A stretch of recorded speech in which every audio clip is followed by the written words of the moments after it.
રૂપ રૂપિયો ના રજવાડું કોઈના બાપનું રહ્યું નહીં ને રહેવાનું નથી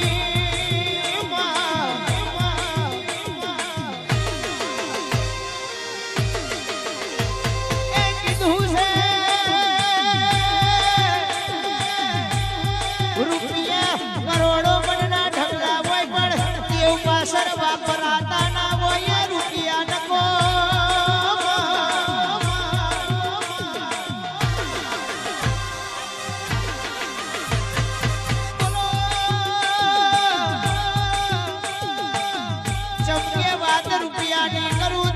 રૂપિયા તો બેન કોઈ હાચવો